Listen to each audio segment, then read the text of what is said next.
Hello, I'm Bob Pierce and welcome back to the studio. Today we're going to talk about doing illustrations for your book. Illustrations are an important thing to consider when you start laying out the book. What you want to end up with is a package, an attractive package that someone will hold in their hands and feel a sense of value to. You want people, you're going to tell this great story, but people don't know how great your story is until they actually read it. So what you need to do is wrap your package like a Christmas present with some relevance to what's inside of it, and give them the sense that they're buying something, parting with their hard-earned cash or credit card, for something that has some real worth to it. And that's where illustrations help to reinforce all of that. Now, there are a couple of different ways you can go about doing it, and we'll talk about those in just a moment, but this is how I go about doing it. In my first book projects, I wanted to do my own illustrations. For Hangman's Proxy, which was one of my very first, I did a bunch of pen and ink drawings, like this chuck wagon scene. It took quite a bit of time, and I did 5 or 6 of them all told. So I worked on that as I went through the writing process, so that when I got done writing, I would have all the illustrations finished. For the first edition of the Dakota Chronicle, I decided to do watercolors. Even though they'd appear in black and white inside the book, I did them all in color, which again was, I did 6, 8 of them all together. So this is probably the most complex of them. One thing I realized pretty quickly was that doing paintings for illustrations, and for this particular book I did about 5 or 6 of them, was incredibly time consuming. And so I kind of decided to go in a somewhat different direction with illustrations. Realizing how important illustrations actually are, still I couldn't take the time, if I was going to keep writing, to keep doing this sort of thing. Now, one of the ways to get photographs for your book is to go online and get them off of, various legal sites. We'll talk about the nuances of that and some tips on where to find these things in another video. But these two were shot by Matthew Brady, the man who reputably was the pioneer of wartime photography and journalistic photography. And these appeared in, or will appear in, an upcoming release called Soldiers, Statesmen, Thieves and Spies. And it's set during the Civil War, which is great because the National Archives has an awful lot of historical imagery from, they even have paintings that go back all the way to the Revolution. So if you're doing something historical, you could probably find something that you can use on their website. Now, another good source for photographs for your book is your friend's collection of photographs.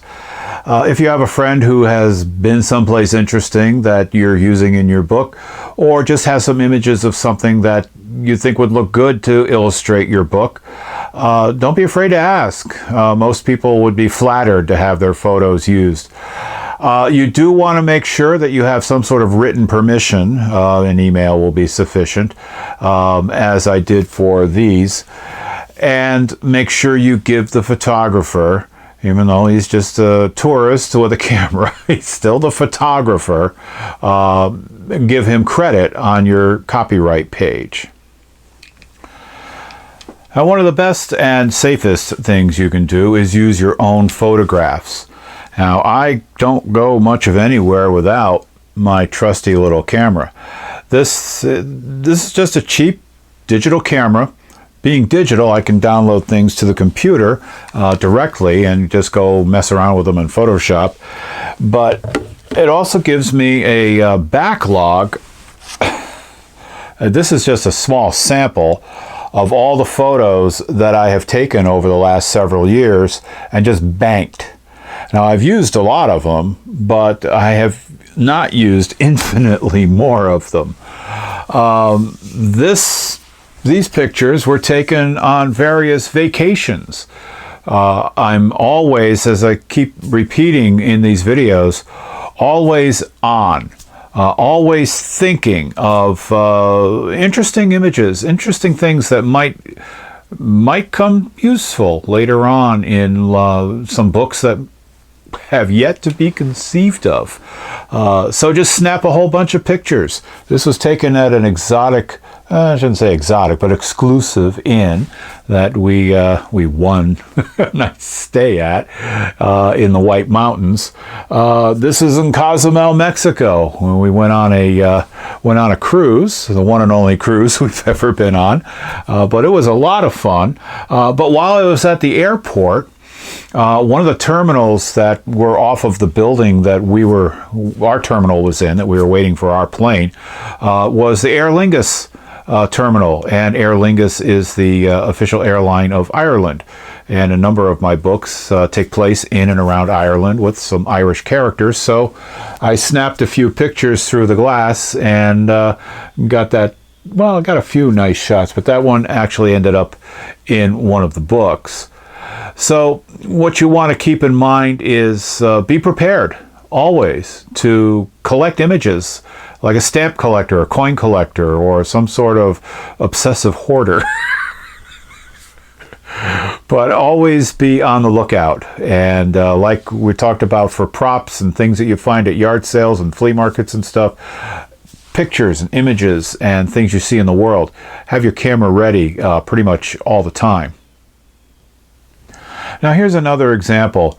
While my wife and I stopped for lunch at a diner and had been talking about a book that would take place in a diner, I hadn't started writing it yet. I happened to have my camera with me, as I often do, and started pointing the lens around in the diner and snapped a couple of shots of these folks sitting at the front counter. It ended up being the title spread for my book, The Wampus Got Him, and like that in the book. And it also made a good backdrop for the back cover, although much of it is hidden by some of the graphics. You can kind of get the flavor of it. So that was just a happy accident. We were in the right place at the right time and had my camera with me when I did. Now another source is finding art online that you can legally download. And again, in another video, we'll talk about the legalities of copyrights and copyright infringements, which you want to avoid. But for the book Pieces, the guys in the book, the main characters, are looking for the stolen Mona Lisa. And so I got an image of Mona Lisa from a legal source, one of these royalty-free download sources, and obviously did a little Photoshop work on her. The sunglasses, the machine gun, so on and so forth. One of the things that I had to do, which you don't see in this, but you can kind of see in the book, is the background had to be extended. So where Da Vinci's painting ended, I had to make an extension of it out by doing some cutting, pasting, mapping, etc., so that I could have the image wrap around to the spine. Obviously, Leonardo da Vinci was not too concerned about trade-size book covers when he painted this, so I had to make a few adjustments in the process. And finally, one of the most fun things that I've done for my illustrations was shooting props. And I find props all over the place.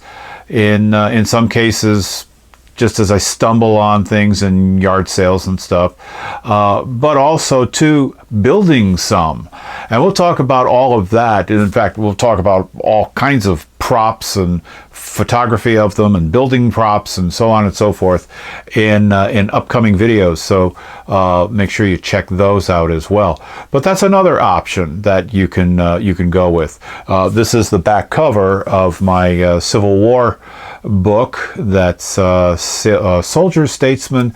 It's a tongue twister. Alliterations are great until you have to try to remember them. Soldiers, Statesmen, Thieves, and Spies. There we go. That's the title of it, and it'll be released in the spring of 2021. So you can watch out for that. This will be on the back cover. So the next videos coming up, we'll be talking about doing those illustrations with props and photography, that sort of thing.